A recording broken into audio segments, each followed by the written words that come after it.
早晨各位聽眾，今朝係2025年6月3日星期二朝早8點，由我 AI 主播 Joyce 為你報道北愛爾蘭粵語新聞。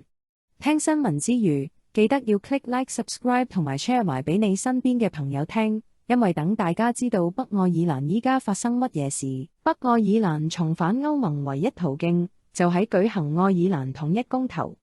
呢個喺北愛社民黨 SDLP 斯托蒙領袖 Matthew O'Toole 尋日喺議會辯論前講嘅說話，距離2016年脫歐公投已經9年。O'Toole 話，英國政壇而家因為法拉奇領導嘅英國改革黨政黨崛起，發生咗結構性轉變。佢強調，北愛、整個英國同埋英倫三島之間嘅關係，都因為脫歐而變得好困難。O'Toole 直言，我哋早就預咗脫歐會令英國經濟、北愛同鄰近地區都受災。可惜事實就係咁。佢仲話，現時英國重新加入歐盟嘅機會微乎其微。根據貝爾法斯特協議，即係耶穌受難日協議，舉行統一公投先係北愛唯一重返歐盟嘅方法。不過 O'Toole 都承認，最近英國同歐盟有啲合作改善咗，特別係倫敦高峰會之後，有啲問題開始有得解決，緩和咗啲脫歐後遺症。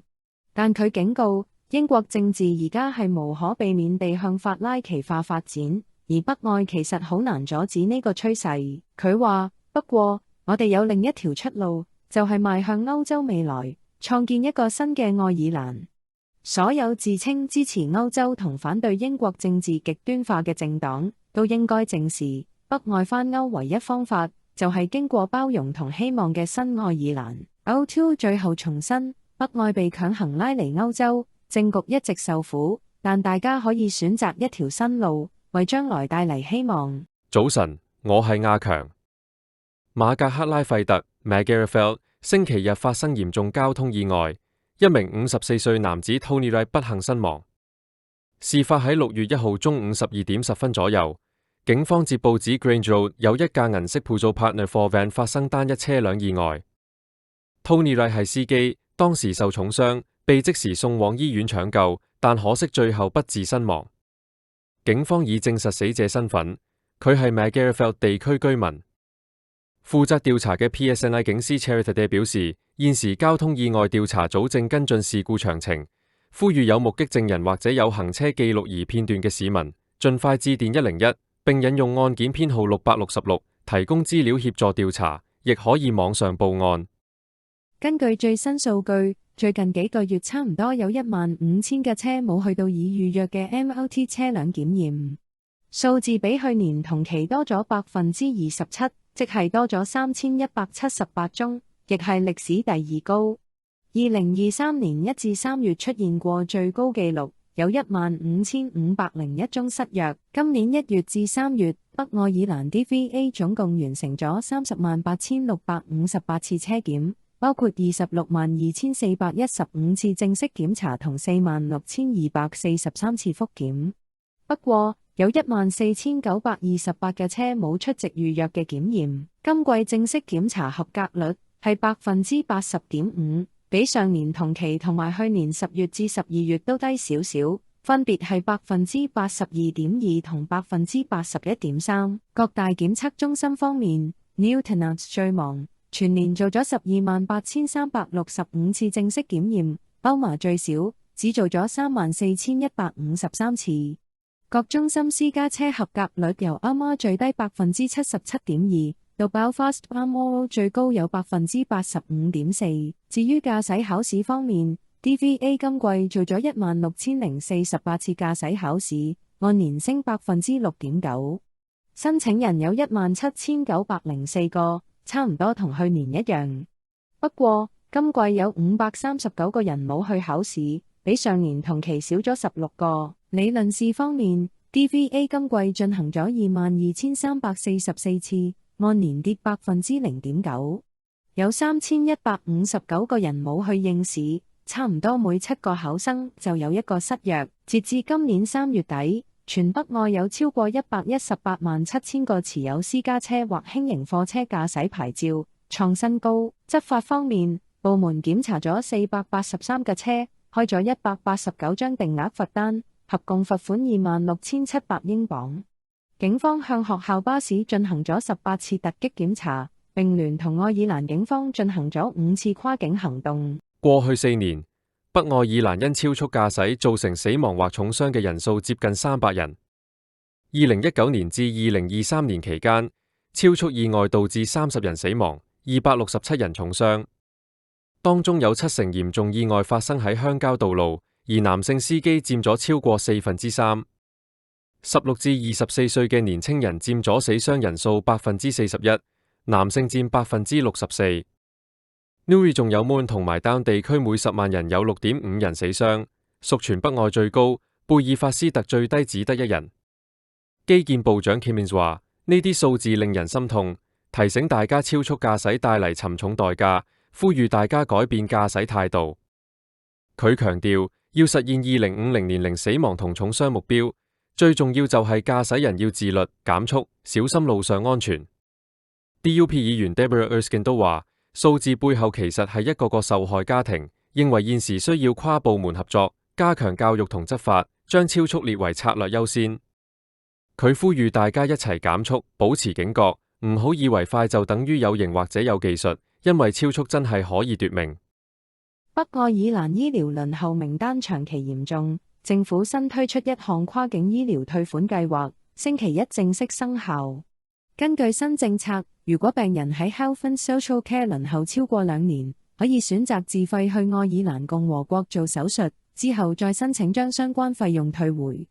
呢個計劃首階段預算1000萬英鎊，目標係舒緩手術輪候問題。衛生部表示，未來計劃會將退款範圍擴展至歐盟其他國家，但具體實施日期仍未公布。最終能夠受惠嘅病人數量會視乎第一階段餘下幾多資金。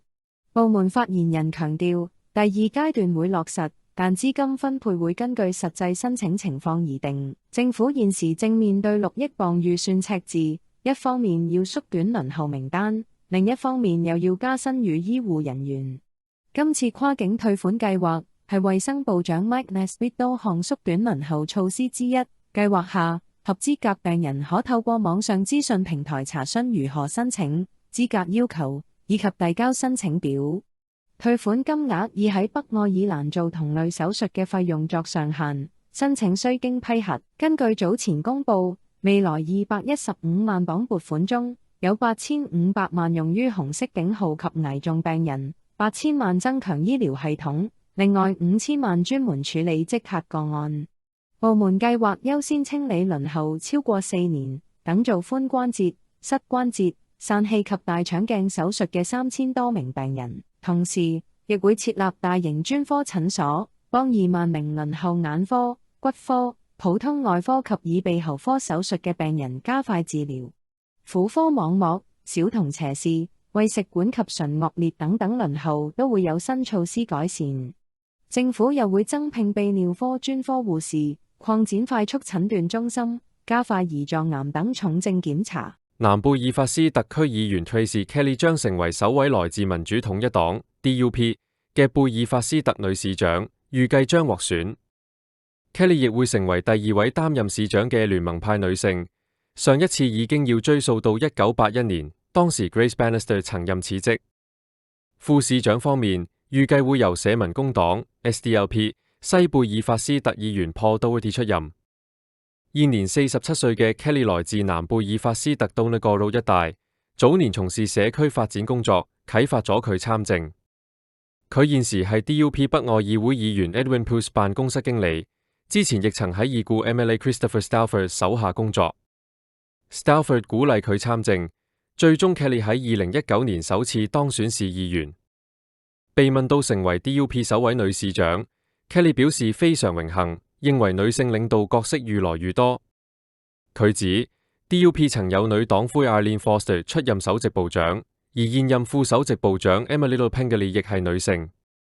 展望任期，Kelly 強調希望所有社區都唔會被遺忘，特別係邊緣社區同年青一代。佢私下係足球迷，支持 Linfield 同利物浦。Antrim 郡灣附近 Browndown Road 一間知名酒吧及餐廳66，尋日凌晨遭遇大火，疑似縱火，場內嚴重焚毀。消防處凌晨2:50接報，有商業處所起火，最少出動3部消防車及1部高空救援車到場灌救。現場火勢一度非常猛烈，大火導致建築物屋頂完全焚毀，現場相片可見損毀嚴重。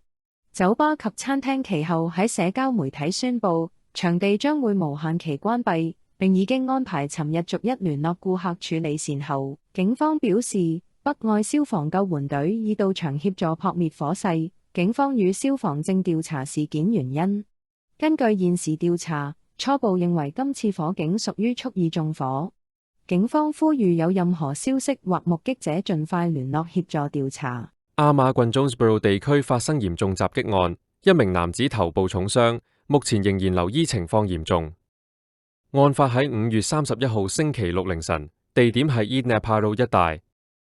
北愛警方表示，現正調查事件詳情，呼籲任何目擊者或者有 CCTV 片段或相關資料嘅市民，盡快聯絡警方協助調查。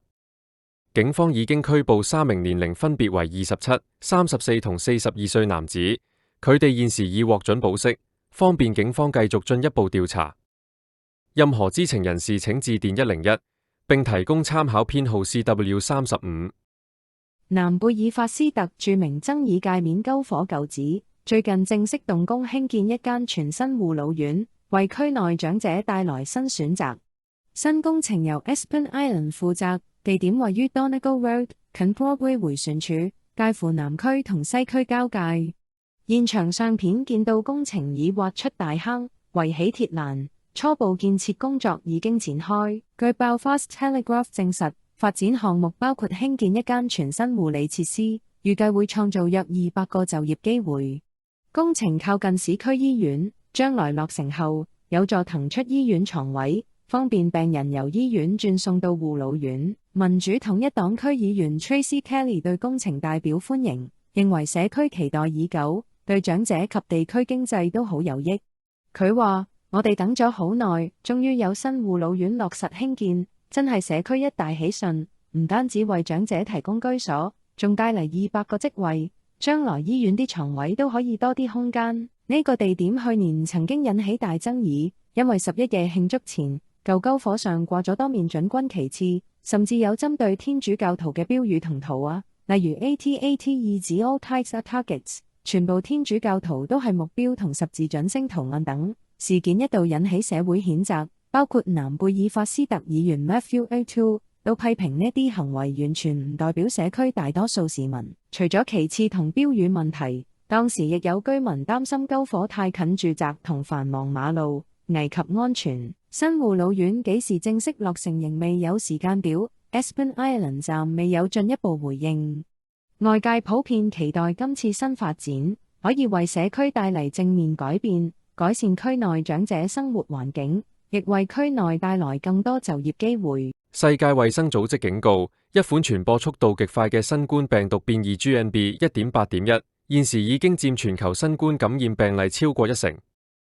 根據北愛公共衛生署最新數據，過去2個月，北愛已經確認有7宗 NB.1.8.1 新變種個案，首次喺4月中出現，當時已經發現5宗，之後每星期再有新個案出現。世衛將 NB.1.8.1 列為重點監察變異株，因為佢喺全球迅速上升，而且有潛力避開過往感染或疫苗產生嘅免疫力。現時 NB.1.8.1 已成為香港同中國內地主要流行變異株，亦已經喺美國、澳洲、埃及、泰國同馬爾代夫等地出現。根據世衛資料， NB.1.8.1 由全球基因排序佔比 2.5%， 短短4星期內已升至 10.7%， 引發國際關注。專家指呢款新變異株帶有多重突變，感染細胞嘅能力更強。不過暫時未見有證據顯示佢會引致更嚴重症狀，但有報告指部分患者會出現腸胃不適，包括噁心、嘔吐、腹瀉、便秘同胃灼熱，與以往以呼吸系統為主嘅症狀有所不同。另外，北愛公共衛生署亦指出，現時超過一半獲邀接種新冠春季疫苗嘅人士仍未前來接種。截至5月11日，全北愛已完成約42,457劑疫苗接種，當中院舍居民接種率最高，有34.8%，而75歲以上人士則有24.8%。6個月大以上免疫力低下人士都可以免費接種。北愛免疫接種計劃主管 Rachel Spears 提醒，春季疫苗計劃會持續到6月30日，希望有需要保護嘅群體盡快前來接種，以應對未來幾個月可能出現嘅新一波疫情。佢呼籲大家唔好再拖延，病毒依然流行，對高危人士有生命威脅。保持疫苗接種更新非常重要，因為病毒會變異，而疫苗保護力會隨時間減退。最有效嘅防護方法就係及時接種疫苗。北愛政府興建社會房屋進度遠低於目標。社區部長 Gordon Lyons 表示，今年預算只有6300萬英鎊，只足夠興建900至1000個新社會房屋，遠低於每年1950個嘅政府目標。過去一年，原本預算只容許興建400間，最終開工數量提升至1502間，但仍未達標。Lyons 強調，社會房屋對基層市民好重要，因為提供穩定又負擔得起嘅住屋選擇。佢亦講出，單靠要求增加撥款唔夠，必須改變做法，會提出新方案善用資源。另外，政府會再加370萬英鎊支援無家者及相關項目，並預留280萬英鎊資本，推動 New Foundation Project， 提供110個單位幫助離院年輕人過渡生活。北愛爾蘭警察監察專員收到40宗有關警員掠奪性行為投訴。司法部長尼奧米朗表示，監察專員辦公室每年平均收到約8宗相關投訴，雖然數量無明顯上升，但一直有穩定個案。新芬黨議員 Danny Baker 指出，截至2024年7月，監察專員正調查19宗涉及性行為濫用職權案件。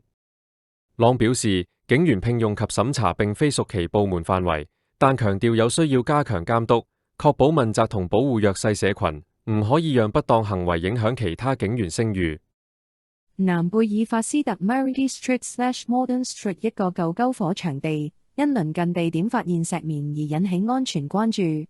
市議會決定根據清潔社區及環境法，對場地實施法律行動，確保有關區域被圍封及由北愛環境署清理石棉。該地點為前 Ulster Weavers 工廠，已荒廢多年。最近本來準備搭建篝火迎接11夜，不過石棉屬一級致癌物，若接觸火源或燃燒，會釋出有害纖維，吸入可嚴重損廢。市議會表示，早於2011年已就該地進行過執法，並曾圍封場地。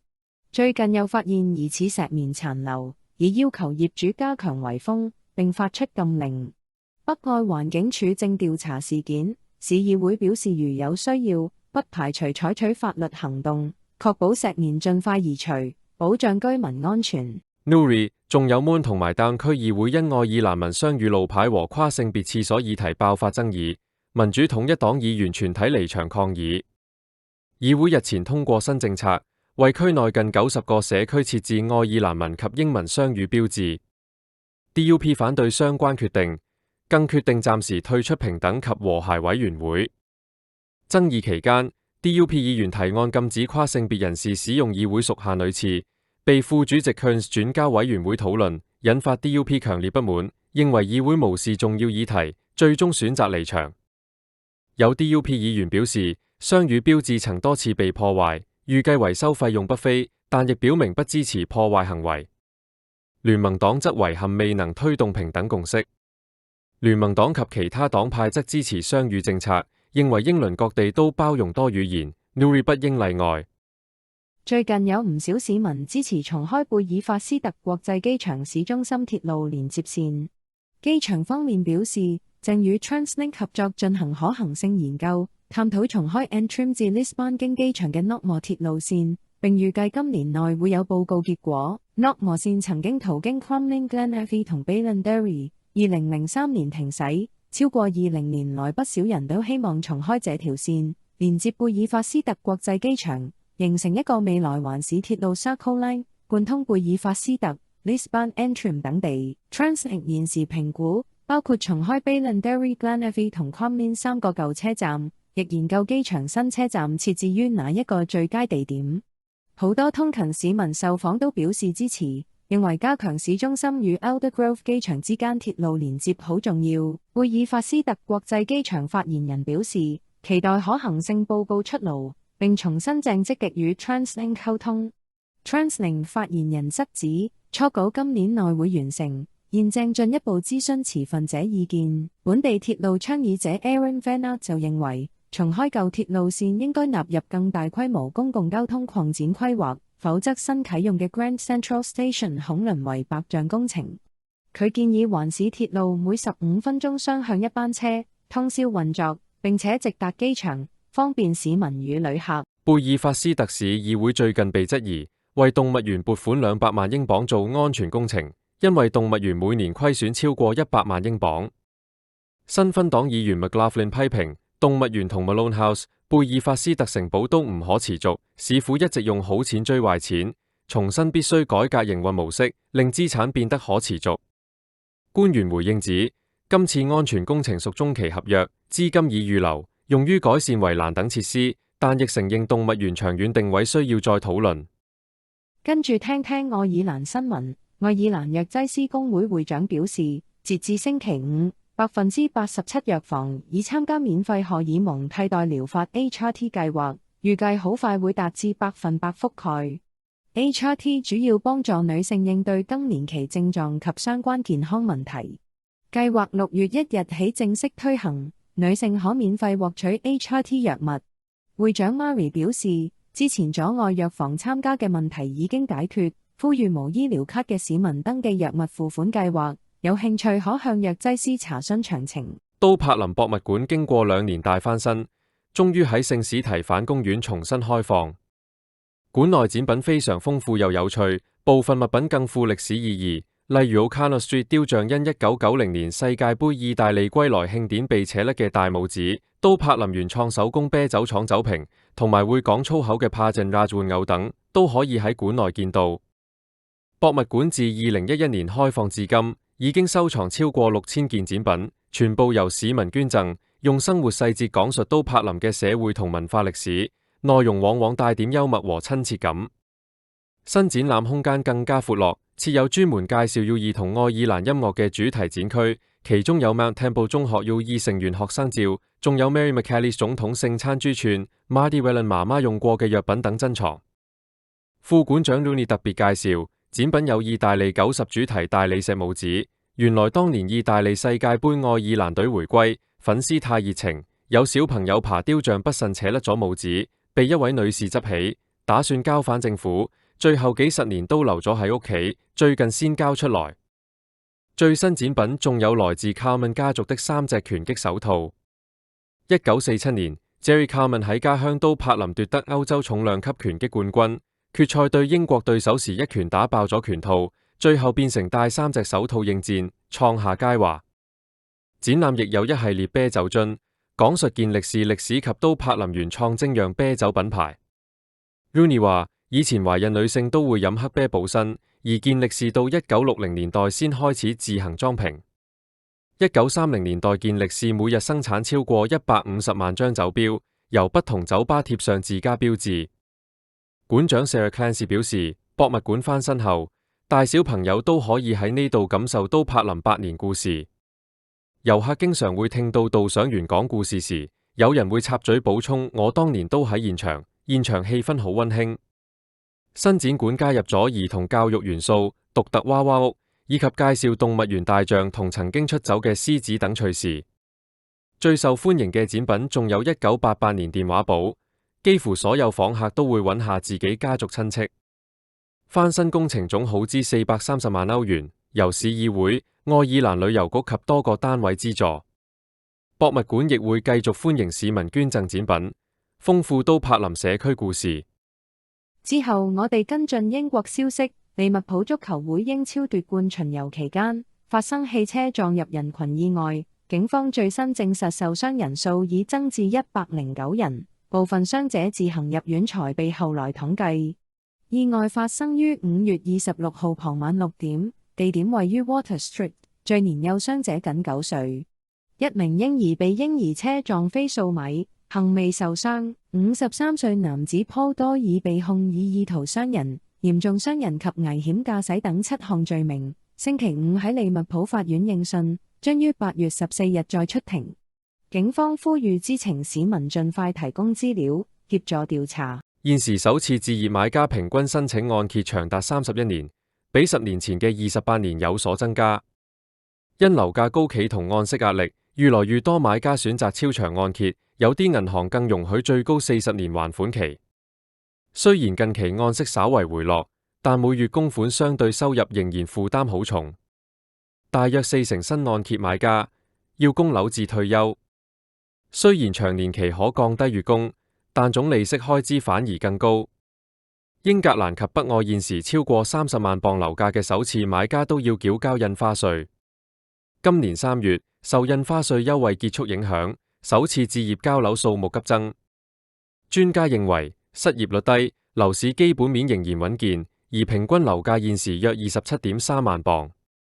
英國一名患有殘疾、育有9名子女嘅女士 Jodie Whiting，因福利金被錯誤終止，精神健康急劇惡化，最終自殺身亡。死因裁判官指出，福利署錯誤令佢失去生活希望。Jodie 當時因肺炎入院，錯過評估被判適合工作，其後失去就業、房屋同差餉津貼。死者母親指 Jodie 生前長期受慢性病折磨，身心壓力極大。獨立調查報告認為福利署多次失誤，建議賠償家屬1萬英鎊。福利署代表承認疏忽，強調現時會更重視服務對象，包括困難與脆弱。最後睇幾單國際趣聞。印度孟買機場最近發生驚人事件，一名由泰國飛抵嘅印度男子，因為試圖用行李走私數十條劇毒蛇而被海關截獲。行李經 X 光檢查時，發現有44條印尼竹葉青、3條朱美爾角同5隻亞洲葉龜全部被藏喺託運行李內。海關公布現場相片，見到啲藍色黃色嘅蛇喺水桶內亂爬。孟買機場以往多數查獲黃金、現金、大麻或者吞食毒品嘅案件，查到蛇其實幾罕有。不過動物走私都偶有發生。早前有旅客藏5隻合子猿、12隻活龜，甚至4隻犀鳥同5隻海門鱷等，都係由泰國飛過嚟嘅航班。加拿大一名男子坎貝爾送咗彩票俾女朋友麥海作生日禮物，點知女方中咗約500萬加幣頭獎後，竟然私自領走獎金，仲突然消失兼封鎖男友社交賬戶，更被發現另結新歡。坎貝爾憤而入稟法庭，追討屬於自己嘅獎金。女方就否認所有指控，強調會喺法庭回應所有問題。香港政府接管大欖隧道並實施易通行無人收費後，運輸及物流局局長陳美寶表示，會全面檢視所有政府隧道收費政策。香港仔隧道同城門隧道將率先考慮加價。至於今年底落成嘅中九龍繞道，政府積極研究收費可能，強調要收回成本。立法會議員陸頌雄就認為，收費應考慮分流效果同用家負擔，形容部分收費做法只係魚蛋論，冇實際作用，建議除非有嚴重塞車，否則新隧道應免費使用。北愛爾蘭星期二天氣多雲有陽光間中短暫照射，間中有陣雨，最高氣溫介乎12至15度，吹中至清勁西風，風勢時有增強。全國天氣方面，未來數日仍然不穩定，每日都有雨或驟雨，部分時候風勢較大。至於星期二晚間，北愛及北康諾特一帶會持續有陣雨，西南至西風較為清勁。其他地區則風勢較和緩，最低氣溫介乎5至10度。直至早上7點，愛爾蘭氣象局錄得Belfast10度、Bangor 10度、Newtownards 9度、Derry Londonderry 9度、Dublin 11度。今朝新聞同天氣都報道完畢，聽日我哋再會。臨走前記得要 CLS 啊！